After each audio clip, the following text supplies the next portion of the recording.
اما بعد اعوذ باللہ السمیع العلیم من الشیطان الرجیم هو الذی ارسل رسولہ بالہدی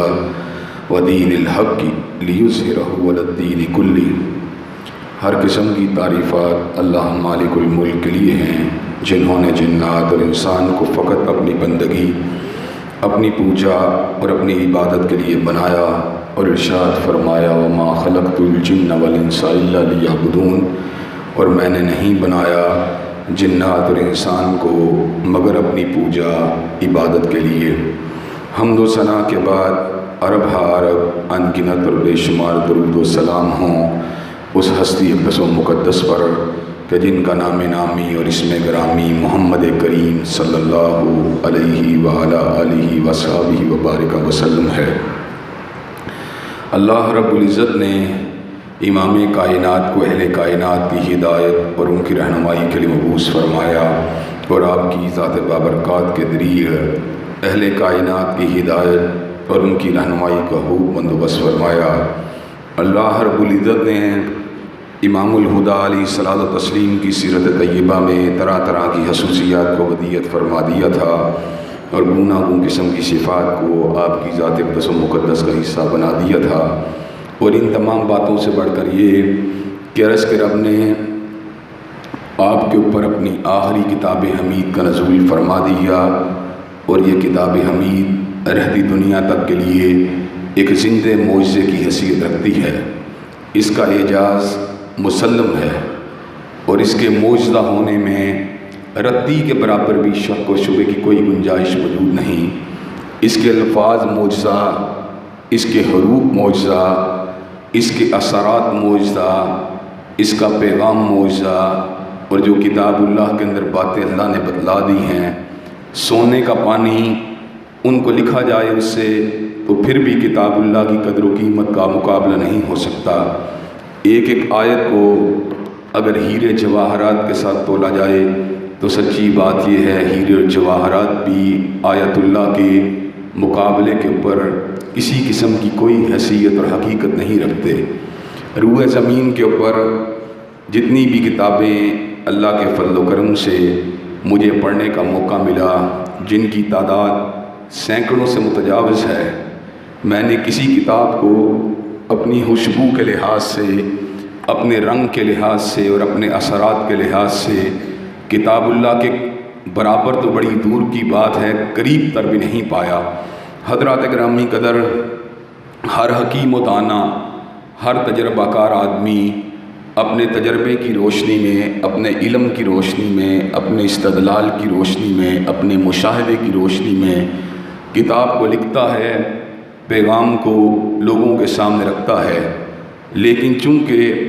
عقل انسانی میں نقص ہے، خلل ہے، کمزوری ہے، تحدید ہے، اس لیے انسانوں کے لکھے ہوئے کلام جو ہوتے ہیں ان کے اوپر تنقید کی جا سکتی ہے، ان کا تجزیہ کیا جا سکتا ہے، ان کی تحلیل کی جا سکتی ہے، لیکن اللہ احکم الحاکمین کا کلام ہر قسم کے سقم سے، ہر قسم کے نقائص سے، ہر قسم کی آلائشوں سے، ہر قسم کی تنزلی سے پاک ہے۔ جس طرح اللہ تعالیٰ سبحانہ و تعالی ہے، اس کا کلام بھی لا ریب فیہ ہے۔ جس طرح اللہ تبارک و تعالیٰ کی ذات لیس کمثلہ شیء ہے، اسی طرح کلام اللہ بھی لا یاتون بمثلہ ہے۔ اللہ تبارک و تعالیٰ نے کہا اللہ کی طرح کوئی چیز نہیں، اسی طرح اللہ نے اس امر کا بھی اعلان فرما دیا لا یاتون بمثلہ، پورے انسان اور پورے جنات جمع ہو کر بھی اس کی مثل کو پیش نہیں کر سکتے۔ حضرات گرامی قدر، کتاب اللہ کے مضامین اور مفاہیم ان گنت ہیں، بے شمار ہیں، اور میں نے پہلے بھی کئی مرتبہ مثال دی ہے کہ دنیا کا کوئی بھی بڑا سے بڑا عالم قرآن مجید کے جملہ مضامین پہ عبور رکھنے کا دعویٰ اجمالاً تو کر سکتا ہے، لیکن صراحتاً نہیں کر سکتا۔ ویسے بندہ کہہ سکتا ہے کہ مجھے قرآن مجید کے پورے مضامین پہ میں نظر رکھتا ہوں یا ان کے بارے میں جانتا ہوں، لیکن یہ دعویٰ اگر تصریح سے کیا جائے، صراحت سے کیا جائے کہ مجھے کلام اللہ کے ہر مضمون کا پتہ ہے، تو یہ دعویٰ درست نہیں ہے۔ حضرات گرامی قدر، کلام اللہ ایک سمندر ہے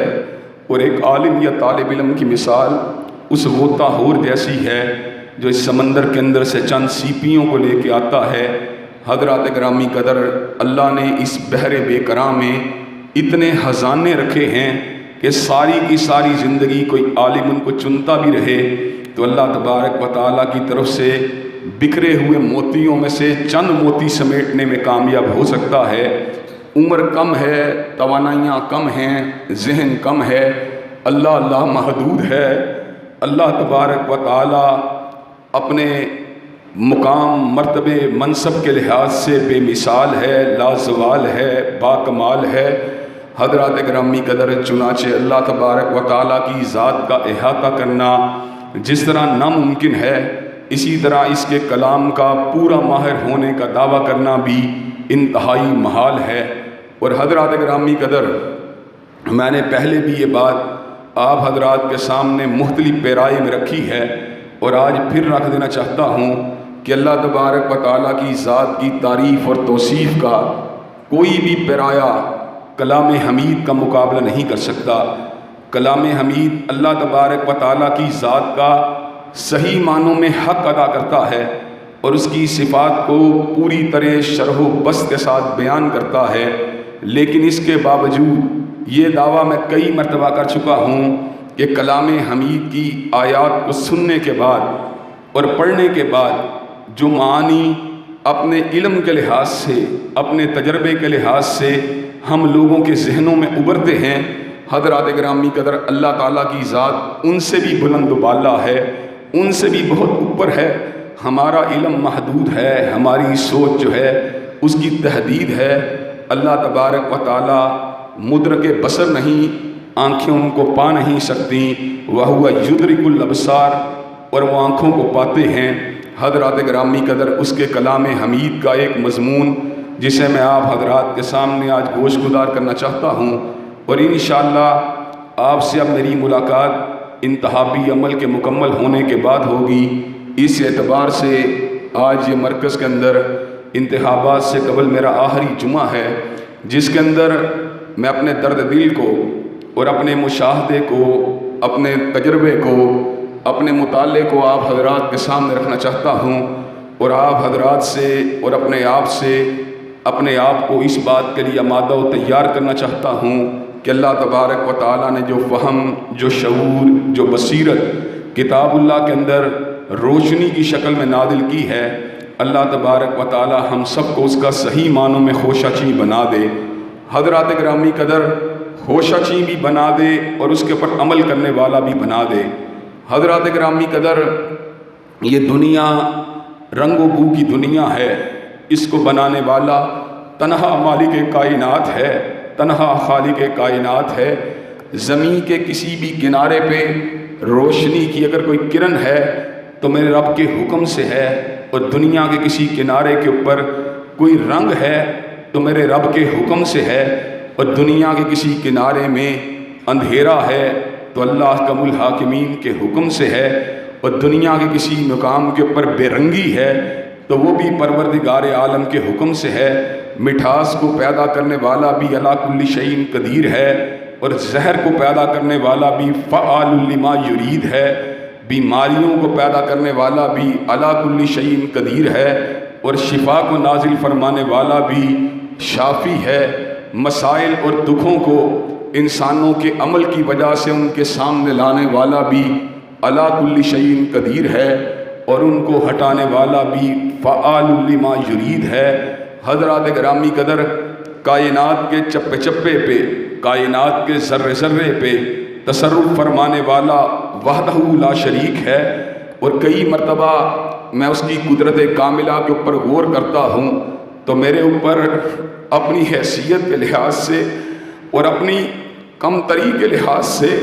اور اپنی بے بسی اور فروتری کے لحاظ سے اپنے بادشاہ کے سامنے کپ کپی کی کیفیت طاری ہو جاتی ہے۔ میں ابھی کل ہی علی کل شیء قدیر اور فعال لما یرید کی ایک قدرت کے اوپر غور کر رہا تھا۔ میں سوچ رہا تھا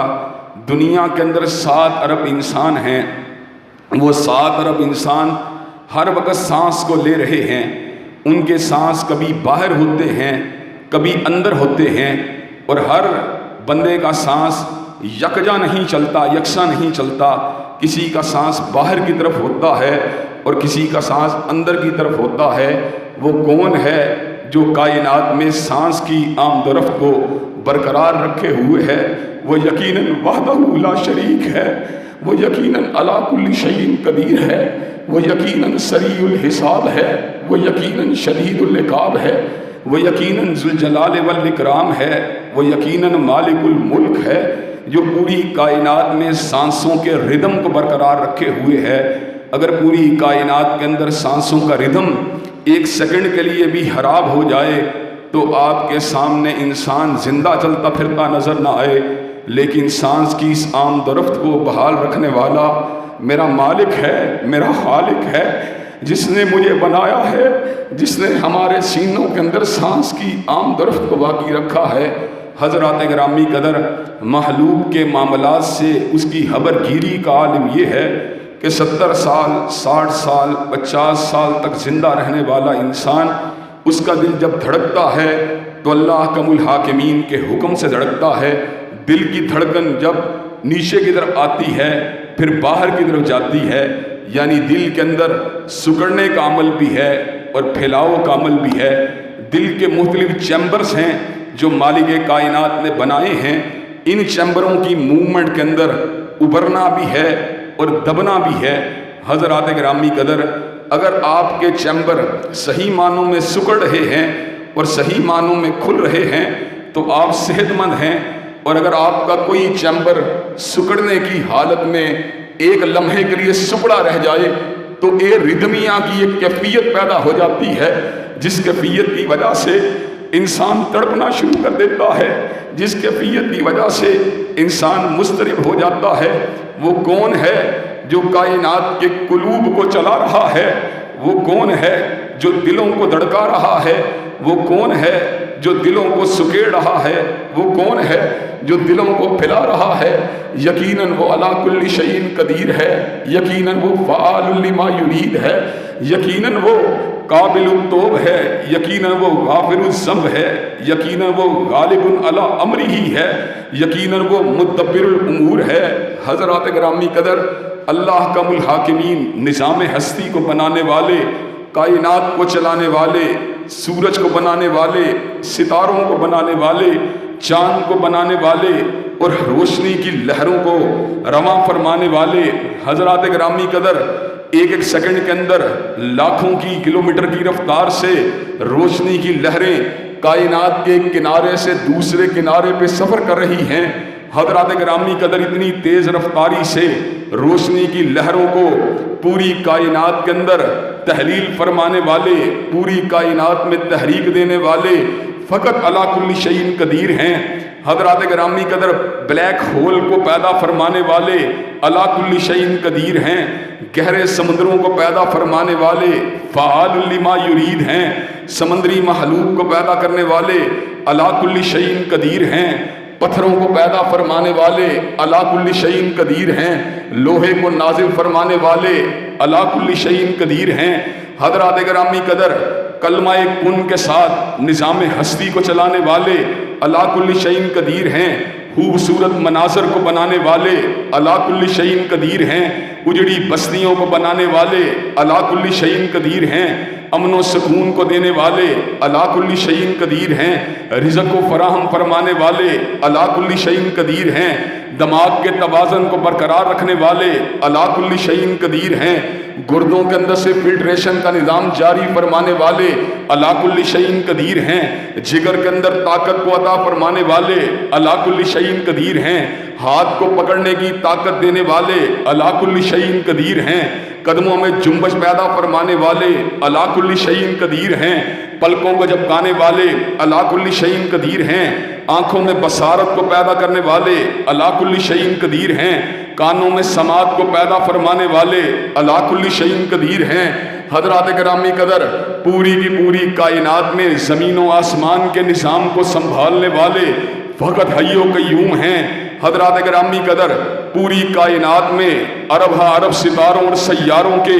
مداروں کو مقرر فرما کر ہر ایک کے مدار کو دوسرے سے جدا فرمانے والے علی کل شیء قدیر ہیں، جنگلوں کے اندر پودوں کو اگانے والے علی کل شیء قدیر ہیں، حضرات گرامی قدر اور ان درختوں کا حساب رکھنے والے علی کل شیء قدیر ہیں۔ خود اس نے اس امر کا اعلان فرما دیا وما تسقط من ورقۃ الا یعلمها، پوری کائنات کے کسی جنگل کے اندر کوئی پتا بھی اگر گرتا ہے تو میرے حکم سے گرتا ہے۔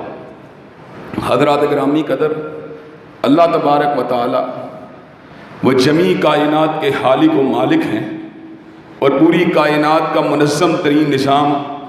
وضع فرمانے والے علی کل شیء قدیر ہیں۔ سورج کی گھڑی کو تحلیق فرمانے والے علی کل شیء قدیر ہیں اور چاند کے فلکی کیلنڈر کو بنانے والے علی کل شیء قدیر ہیں۔ دریاؤں کو رواں فرمانے والے علی کل شیء قدیر ہیں۔ لذیذ کھانوں کو عطا فرمانے والے علی کل شیء قدیر ہیں۔ بیوی کی رفاقت کو عطا فرمانے والے علی کل شیء قدیر ہیں۔ خوبصورت بچوں کو عطا فرمانے والے، دل کے چین روحوں کے قرار کو عطا فرمانے والے وحدہ لا شریک ہیں۔ وما بکم من نعمت فمن اللہ، کائنات میں جتنی بھی نعمتیں موجود ہیں وہ اللہ کی طرف سے ہیں۔ وَإِن تَعُدُّوا نِعْمَتَ اللَّهِ لَا تُحْصُوهَا، اگر تم ان نعمتوں کو شمار کرنا چاہو تو شمار بھی نہیں کر سکتے۔ حضرات گرامی قدر ذرا گفتگو کو اب ذرا آپ نے توجہ کے ساتھ سننا ہے، دھیان کے ساتھ سننا ہے۔ وہ جو مالک الملک ہے، وہ جو سلطانوں کا سلطان ہے، وہ جو بادشاہوں کا بادشاہ ہے، وہ جو پوری کائنات کا تنہا حاکم ہے، وہ جو قادر مطلق ہے، وہ جو مدبر الامور ہے، حضرات گرامی قدر اس نے کام کیا، اس نے انسانوں کی رہنمائی کے لیے انبیاء کو مبعوث فرما دیا اور انبیاء کے لیے رہنمائی کے لیے اور لوگوں کی انبیاء کے ساتھ انصلاح کے لیے کتابوں کا بھی نزول فرما دیا۔ ان کتابوں کے اندر اللہ تبارک و تعالیٰ نے اپنے اوامر کا نزول فرما دیا، ان کتابوں کے اندر اللہ تبارک و تعالیٰ نے احکامات کا نزول فرما دیا۔ ان احکامات کے نزول کا مقصد یہ تھا بنی نوع انسان جو ہے اگر وہ راستے کو پانا چاہیں، ان کتابوں کے اندر موجود ہدایات کے اوپر عمل پیرا ہو کر سیدھے راستے کو تلاش کر لیں۔ اللہ تبارک و تعالیٰ نے معاشروں کے توازن کو اس کتاب کے اندر موجود نظام کے ساتھ، اس کتاب کے اندر موجود تعلیمات کے ساتھ جوڑ دیا۔ جہاں پر اللہ کے کسی حکم کو پامال کیا جائے گا اس کے بدلے ایک بہت بڑا فساد ظاہر ہو جائے گا، جب اللہ تعالیٰ کے کسی حکم کو ٹالا جائے گا اس کے بدلے بہت بڑی آزمائش سامنے آ جائے گی۔ حضرات گرامی قدر دو تین مثالوں پر ذرا غور کیجئے۔ میرے رب نے شراب کو حرام کیا، اگر شراب کو حرام نہ مانا جائے، وہ شراب کو پی لیا جائے، معاشرے کے اندر فساد ہوگا، جنون ہوگا، ایکسیڈنٹ ہوں گے، قتل و غارت گری ہوگی، گھروں کے شیشے توڑ دیے جائیں گے، لوگ ایک دوسرے کو گالیاں دینا شروع کر دیں گے۔ حضرات گرامی قدر رب نے پردے کا نزول فرما دیا، اگر پردے کو معاشرے سے ہٹا دیا جائے معاشرے کے اندر لڑکے لڑکیوں کی شناسائی عام ہو جائے گی، معاشرے کے اندر مکس کلچر عام ہو جائے گا، معاشرے کے اندر اختلاط کا کلچر عام ہو جائے گا، معاشرے کے اندر زناکاری کا کلچر عام ہو جائے گا، معاشرے کے اندر بدکرداری کا کلچر عام ہو جائے گا۔ حضرات گرامی قدر اللہ حکم الحاکمین نے احکامات جلیلہ کے ذریعے، احکامات کریمہ کے ذریعے،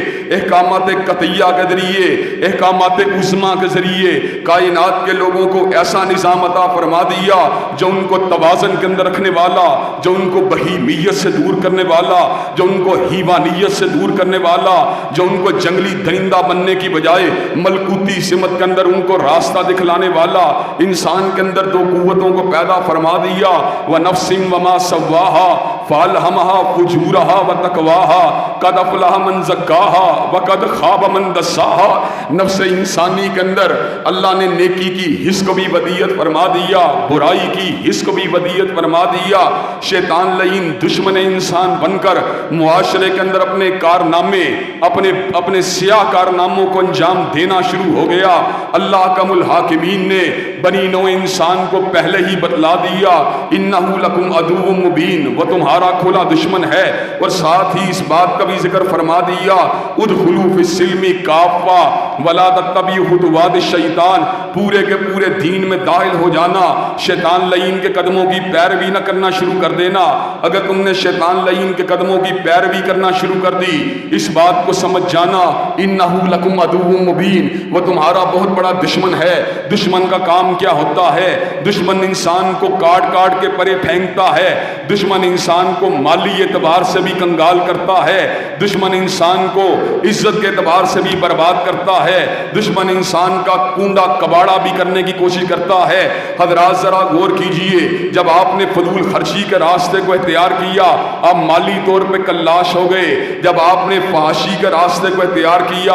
آپ ذلیل و خوار ہو گئے۔ حضرات گرامی قدر، جہاں پر آپ نے رب کے راستے کو چھوڑا ذلت آپ کا مقدر بنی، تباہی آپ کا مقدر بنی، معاشرے میں عزت اس کو ملے گی، معاشرے میں سرفرازی اس کو ملے گی۔ حضرات گرامی قدر، دل کی عزت کی بات کر رہا ہوں، ظاہری عزت تو لوگ مفادات کی وجہ سے بھی کر گزرتے ہیں، ظاہری عزت تو لوگ اپنے پیٹ کی وجہ سے بھی کرنا شروع ہو جاتے ہیں، لیکن دل کے اندر عزت اگر پیدا ہوگی اسی انسان کی ہوگی جو عزت کا لٹیرا نہیں ہوگا، جو مال کا لٹیرا نہیں ہوگا، جو کسی کو دل دکھانے والا نہیں ہوگا، جو کسی کی غیبت کرنے والا نہیں ہوگا، جو کسی کے اوپر بہتان تراشیاں کرنے والا نہیں ہوگا۔ رب قدیر نے، رب علی کل شیء قدیر نے، رب حکیم نے، رب کریم نے اپنے آسمان کی بلندیوں سے انبیاء کی رہنمائی کے لیے اور انبیاء کے ذریعے انسانوں کی رہنمائی کے لیے اپنے کلام کا نزول فرما دیا، اور کلام اللہ کو محکم حیثیت سے معاشروں کے لیے حجت قطعی بنا دیا، اور حضرت رسول اللہ کو بھی یہ فرما دیا، آپ اس امر کا اعلان فرما دیجئے، ما یکون لی ان ابدلہ من تلقاء نفسی۔ اگر لوگ یہ بات کریں قرآن مجید کو تبدیل کر کے لاؤ، انہیں یہ بات ڈنکے کی چوٹ بتلاؤ، ما یکون لی ان ابدلہ من تلقاء نفسی، میں اپنی مرضی سے کلام اللہ کو بدلنے والا نہیں ہوں، میں تو عرش کے رب کی تعلیمات کی پیروی کرنے والا ہوں، میں تو اس کی وحی کے نزول کی پیروی کرنے والا ہوں، میں تو اس کی عطا کردہ تعلیمات کو آگے پہنچانے والا ہوں۔ حضرات گرامی قدر، حضرت رسول اللہ صلی اللہ علیہ وسلم کی حیات مبارکہ میں ذرا کلام اللہ کے اثرات کے اوپر غور کیجئے۔ معاشرہ تباہی کے دھانے کے اوپر پہنچ چکا تھا، معاشرہ ہلاکت کے قریب پہنچ چکا تھا، لوگ بیٹیوں کو زندہ درگور کر رہے تھے، لوگ شرابوں کے جام لنڈا رہے تھے، لوگ ایک دوسرے کی گردنوں کو کاٹ رہے تھے، کبھی پانی پینے پلانے پہ جھگڑا، کبھی گھوڑا آگے بڑھانے پہ جھگڑا۔ انانیت نے پورے کے پورے معاشرے کے اندر دشمنی نفرت کے بیجوں کو بو دیا تھا۔ حضرات گرامی قدر، لوگ بتوں کے آستانوں پہ جھک رہے تھے، لوگ سورج ستاروں کی پوجا کر رہے تھے۔ حضرت رسول اللہ کیا تشریف لائے، رحمت کائنات بن کے آئے، رحمت للعالمین بن کے آئے، حبیب کبریا بن کے آئے، یاسین بن کے آئے، طٰہٰ بن کے آئے، سراج منیر بن کے آئے، بدر منیر بن کے آئے، انبیاء رسول اللہ کے امام بن کے آئے، خاتم النبیین بن کے آئے، اندھیروں کے سینے کو چیر کے روشنی کو جلا دیا۔ حضرات گرامی قدر، اور پھر کیا کیا، غار حرا میں آنے والی وحی کو پھر جب ہر سو پھیلا دیا تو حضرت حالی نے اس امر کا اعلان فرما دیا، اتر کر حرا سے سوئے قوم آیا اور ایک نسخہ کیمیا ساتھ لایا، مسے خام کو جس نے کندن بنایا، کھرا اور کھوٹا الگ کر دکھایا، وہ بجلی کا کڑکا تھا یا سوتے ہادی، عرب کی زمین جس نے ساری ہلا دی۔ حضرات گرامی قدر، بیٹیوں کو زندہ درگور کرنے والے، بیٹیوں کی عزتوں کے محافظ بن گئے، بتوں کے سامنے جھکنے والے، وحدہ لا شریک لہ کی الوہیت کا اعلان کرنے والے بن گئے، شرابوں کے جاموں کو لڑھانے والے، ہمیشہ کے لیے منشیات سے لا تعلق ہو گئے، زناکاریاں کرنے والے بیٹیوں کی آبروؤں کے محافظ بن گئے۔ حضرات گرامی قدر، ان کے گھوڑوں کے سموں نے، ان کے گھوڑوں کی ٹاپوں نے کسریٰ کے آتش کدے کو بجھا دیا، قیصر کی ہیبت کو مٹا دیا، پوری دنیا میں توحید کبریا کے جھنڈوں کو لہرا دیا، پوری دنیا کو امن و سکون کا گہوارہ بنا دیا، پوری دنیا کے اندر سکینت کو، سکون کو عام فرما دیا، معاشرے کے اندر بدحالی کو دور فرما دیا۔ حضرات گرامی قدر، جہاد کی برکات کے ساتھ، زکوٰۃ کی برکات کے ساتھ عشر کی برکات کے ساتھ، خیرات کی برکات کے ساتھ معاشرے کے بدحال طبقوں کو بھی ایک جیون کا راستہ مل گیا۔ حضرات گرامی قدر زکوٰۃ صدقات کے لیے راستہ تلاش کرنے والوں کو انہی کے گھروں کے اندر حضرت صدیق و فاروق نے راشن کو پہنچا دیا، انہی کے گھروں کے اندر خوراک کو پہنچا دیا، انہی کے گھروں کے اندر غذاؤں کو پہنچا دیا۔ اللہ کی حدوں میں زمین کو قائم کر کے مجرموں کے دلوں کو چھلنی فرما دیا، اور وہ لوگ جو معاشرے میں انتشار و فساد کو پیدا کرنے والے تھے، قانون الہی کے دبدبے کے سامنے ان کی گردنوں کو جھکا دیا۔ حضرات گرامی قدر گنڈا گردی کا، بدماشی کا، فحاشی کا، بے حیائی کا، منکرات کا، فواحش کا گلا دبا دیا، اور اللہ حکم الحاکمین کے نظام کو زمین کے اوپر قائم فرما دیا۔ حضرات گرامی قدر عالم یہ تھا، رعایا پروری کا عالم یہ تھا کہ حضرت صدیق رضی اللہ تعالیٰ عنہ وہ اپنی رعایا کی کس حد تک خبر گیری کیا کرتے تھے کہ جب زمانہ خلافت نہیں آیا اس وقت بھی رعایا کے حوال سے خبردار رہتے، اور جب خلیفہ بن کے عالم کیا ہے حضرت فاروق، ان کو بھی جس وقت خلیفہ نہیں تھے اس وقت بھی مسلمانوں کے حالات سے بڑی دلچسپی تھی، جب خلیفہ بنے پھر تو رات کو گشت کیا کرتے تھے خبر گیری کے لیے۔ حضرات گرامی قدر یہ زمانہ صدیقی کی بات ہے، اسلام کا جلیل القدر فرزند اور امیر المومنین اور حضرت رسول اللہ کی مراد حضرت فاروق اعظم جو بھی خلیفۃ المسلمین نہیں بنے تھے، چلتے چلتے کٹیا کے پاس پہنچتے ہیں، مدینہ کے مضافات میں پھر رہے ہیں، چلتے چلتے کٹیا کے اندر پہنچے، کیا دیکھا؟ ایک بوڑھی بڑھیا کٹیا کے اندر موجود ہے، اور اس کا بستر بھی بڑا صاف ہے، اور اس کے پاس گھڑا بھی بڑے صاف انداز میں پڑا ہے، اور اس کے گھر کے اندر جھاڑو بھی لگا ہوا ہے۔ حضرت فاروق نے پوچھا، اے بڑھیا کیا تیری کوئی اولاد ہے؟ کیا کوئی طرح پرسان حال ہے؟ بڑھیا نے کہا میرا کوئی بھی والی وارث نہیں ہے، لیکن ایک شخص آتا ہے وہ سارے کے سارے کاموں کو انجام دے کے یہاں سے چلا جاتا ہے۔ حضرت فاروق کے دل میں یہ خیال آیا، مدینہ کے مضافات کے اندر وہ گشت کرنے والا نہ جانے کون سا خوش نصیب ہے، کون سا رب کا بندہ یہ جلیل ہے، کون سے رب کے احکامات کا لمبردار ہے۔ حضرت فاروق اعظم کٹیا کے پاس ہی بڑی خاموش انداز کے اندر تفتیش کے لیے تجسس کے ساتھ وہیں پہ بیٹھ گئے۔ تھوڑی دیر کے بعد کیا دیکھا؟ مسلمانوں کا بوڑھا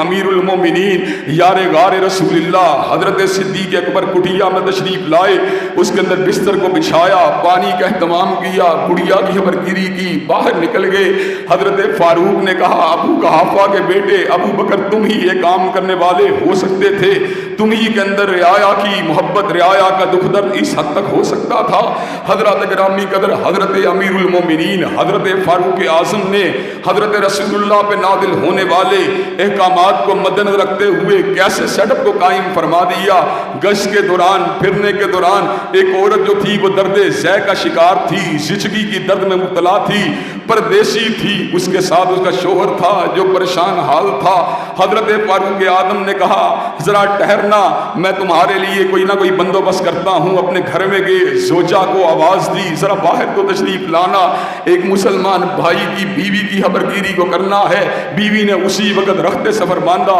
اس جگہ پہ پہنچے جہاں پر وہ عورت بیمار تھی، مدد کی، اس کو دلاسا دیا، علاج کے اندر معاونت کی۔ تھوڑی دیر کے بعد آواز دی امیر المومنین بھائی کو بشارت دیجئے اللہ نے بیٹا عطا فرما دیا۔ حضرات گرامی قدر وہ مسافر چونک اٹھا کہ مدینہ کے گرد و نواح کے اندر میری بیوی کی زچگی کی درد کے اندر کام آنے والا کیا مسلمانوں کا امیر ہے؟ کیا وہ امیر المومنین ہے؟ کیا وہ خلیفۃ المسلمین ہے؟ کیا وہ حضرت رسول اللہ کی مراد ہے؟ اس کے لیے یہ بات کو پہچاننا، اس کے لیے اس بات کو بھانپنا انتہائی مشکل تھا۔ وہ تو ایک لمحے کے لیے سناٹے کے اندر آ گیا۔ حضرت امیر المومنین نے اس کی مرغوبیت کے وقت کہا ہم تمہاری ہی خدمت پہ مامور ہیں، ہم تمہاری خدمتوں کو کرنے والے ہیں، ہم آج اگر امیر ہیں تو تمہاری خدمت گاری ہی کے لیے امیر ہیں۔ حضرات گرامی قدر وہ نظام جس نے معاشرے کے اندر سے VIP کلچر کا خاتمہ فرما دیا، وہ نظام جس نے انسانوں کو مساوات کی لڑی کے اندر پرو دیا، وہ نظام جس نے دکھ درد کو دور کرنے والی ایک سپرٹ کو معاشرے میں پیدا فرما دیا، وہ نظام جس نے اللہ اکبر کی صداؤں کو بلند فرما دیا، وہ نظام جس نے عدل اجتماعی کو عام فرما دیا، وہ نظام جس نے انسانیت کی خیرہائی کی ایک نئی تحریک کو بپا فرما دیا، وہ نظام جس نے دکھی اور سسکتی ہوئی انسانیت کو آب حیات عطا فرما دیا۔ حضرات گرامی قدر، وہ مالک کائنات کا نظام ہے، وہ حضرت رسول اللہ کا نظام ہے، وہی نظام الہی ہے، وہی نظام مصطفیٰ ہے۔ اس کی وجہ یہ ہے اللہ کی ذات ذات رسول سے جدا ہے، اللہ اللہ ہے، حضرت رسول اللہ عبد اللہ ہیں، اللہ اللہ ہے، حضرت رسول رسول اللہ ہیں، اللہ اللہ ہے، حضرت رسول اللہ حبیب اللہ ہے۔ لیکن جہاں تک تعلق ہے بات کا، جہاں تک تعلق ہے نظام کا، وما ينطق عن الهوى ان هو الا وحی یوحی، حضور کا نظام آسمان سے اترنے والا نظام ہے، حضور کی بات آسمان سے اترنے والی بات ہے۔ من یطیع الرسول فقد اطاع اللہ، جس نے حضرت رسول اللہ کی بات کو مانا ہے در حقیقت اس نے حضور کی بات کو نہیں مانا، بلکہ اس نے تو اللہ کی بات کو مانا ہے۔ حضرات گرامی قدر، خلافت اسلامیہ 1200 برس تک کائنات کے اندر روشنی کو بکھیرتی رہی، دکھی انسانیت کے دکھ درد دور فرماتی رہی، لیکن پھر وہی ہوا جو نہ تھا خوب بدتدریج وہی خوب ہوا، اور غلامی میں بدل جاتا ہے قوموں کا ضمیر۔ اور وہ جو حضرت علامہ اقبال نے کہا تھا، تجھ کو بتاتا ہوں تقدیر امم کیا ہے، شمشیر و ثنا اول، شمشیر و ثنا اول، طاؤس و ربا باہر۔ حضرات گرامی قدر، تلواروں اور تیروں کو چھوڑ کر فحشا عورتوں کے پیچھے جب مسلمانوں نے بھاگنا شروع کر دیا، جب عرش کے رب کی طرف سے ملنے والے رزق کے پر قناعت کرنے کی بجائے جب مسلمانوں نے لالچ کو اور غلط طریقے سے مال کو ہڑپنا شروع کر دیا، جب پوری کی پوری امت کو ایک سمجھنے کی بجائے قومیت کی اساس کے اوپر اپنے قریبی لوگوں کو اہمیت کو دینا شروع کر دیا، جب مسلمان قومیتوں میں تقسیم ہوئے، علاقوں میں تقسیم ہوئے، جغرافیوں میں تقسیم ہوئے، شرقی بن گئے، غربی بن گئے، شمالی بن گئے، جنوبی بن گئے، عربی بن گئے، عجمی بن گئے، بر صغیری بن گئے۔ حضرات گرامی قدر، پھر سامراجیت نے ایک مضبوط حملہ مسلمانوں پہ کیا، مسلمان نصرانیوں کی ٹیکنالوجی کا، نصرانیوں کی اس قوت کا، نصرانیوں کی یکجہتی کا مقابلہ کرنے سے قاصر ہو گئے۔ حضرات گرامی قدر، 1200 برس تک زمین کی تنابوں کو کھینچنے والے مسلمان تسلیس کے سامنے سرنگو ہونا شروع ہو گئے۔ پچھلے 150-200 برس سے زوال امت کی ایک سٹوری ہے جو پوری کائنات میں چل رہی ہے۔ مسلمان خوشحال بھی ہے، مسلمان آسودہ بھی ہے، مسلمان صاحب مال بھی ہے، لیکن یہ کیا وجہ ہے؟ نصرانی دنیا کے اندر یونیپولر دنیا کو بنا رہا ہے، دنیا کے اندر اپنی قوت کا لوہا منوا رہا ہے۔ کیا وجہ ہے؟ ہر چیز کے ہونے کے باوجود مسلمان ان کے مقابلے کے اوپر جو ہے بے بس ہے، بے کس ہے۔ اس کی وجہ نظام الہی سے دور ہونا ہے، اس کی وجہ نظام مصطفیٰ کو خیر بات کہنا ہے، اس کی وجہ حضرت رسول اللہ کے قانون سے انحراف کرنا ہے۔ وہ زمانے میں معزز تھے مسلمان ہو کر، وہ زمانے میں معزز تھے مسلمان ہو کر، اور تم خار ہوئے تارک قرآن ہو کر۔ حضرات گرامی قدر، ترک قرآن کی وجہ سے، ترک حدیث کی وجہ سے زوال مسلمانوں کا مقدر بن گیا۔ حضرات گرامی قدر، بر صغیر کے طول و عرض میں جہاں کبھی غزنوی کی تلوار لپکتی رہی، جہاں پہ کبھی گھوڑیوں کے گھوڑے دوڑتے رہے، جہاں پہ کبھی ہلجیوں غلاموں کے بڑے بڑے اقتدار اور ان کی ہیبت و سطوت سے بڑے بڑے برہمن، بڑے بڑے کھتری کپاتے رہے، انہی ہندوؤں نے جو ایک انشاءاللہ اسی اسپرٹ کے ساتھ، انشاءاللہ اسی بلبلے کے ساتھ، انشاءاللہ اسی تنتنے کے ساتھ، انشاءاللہ اسی ہمہمے کے ساتھ، انشاءاللہ اسی زمزمے کے ساتھ، انشاءاللہ اسی بلبلے کے ساتھ لڑوں گا، انشاءاللہ لڑتا رہوں گا۔ پہلے بھی لڑا تھا، آج بھی لڑ رہا ہوں، اور انشاءاللہ قیامت کی دیواروں تک، انشاءاللہ جب تک اللہ تعالیٰ نے زندگی دی ہے خود بھی لڑتا رہوں گا، آنے والی نسلوں کے لیے انشاءاللہ راستوں کو بھی بناتا رہوں گا۔ حضرات گرامی قدر، آپ مجھے ایمانداری اور دیانتداری سے بتلائیے، اللہ کے دین کے لیے تو چمڑی کو لٹا دینا چاہیے، اللہ کے دین کے لیے تو گردن کو کٹوا دینا چاہیے، اللہ کے دین کے لیے تو ہاتھوں میں ہتھکڑی کو پہن لینا چاہیے، اللہ کے دین کے لیے تو پیروں میں بیڑیوں کو پہن لینا چاہیے۔ کیا ہم اللہ کے دین کے لیے پرچی کو بھی نہیں دے سکتے؟ حضرات گرامی قدر، وہ پرچی جو ہے وہ برادری کے لیے ہے، وہ پارٹی کے لیے ہے، وہ دین اسلام کے لیے نہیں، وہ ایمان کے لیے نہیں، وہ اسلام کے لیے نہیں۔ حضرات اپنے ضمیروں کو جھنجھوڑیے، اپنے شعوروں کو بیدار کیجئے، اللہ کے دین کے غلبے کے لیے پرامن طریقے سے اپنی آوازوں کو بلند کیجئے، اپنی جدوجہدوں کو بلند کیجئے، زمین پہ اللہ کی حاکمیت کو قائم کیجئے، اللہ تعالیٰ کی حاکمیت کے لیے صف بندی کیجئے، رائے عامہ کو ہموار کیجئے، لوگوں کی ذہن سیدھی کیجئے۔ انشاءاللہ اگر ہم مخلص ہوئے تو آج نہیں تو کل انشاءاللہ اس وطن عزیز میں اسلامی انقلاب کا سورج طلوع ہو کے رہے گا، شب گریزاں ہوگی آخر جلوہ خورشید سے، اور یہ چمن معمور ہوگا نغمہ توحید سے۔ وآخر دعوانا الحمدللہ رب العالمین۔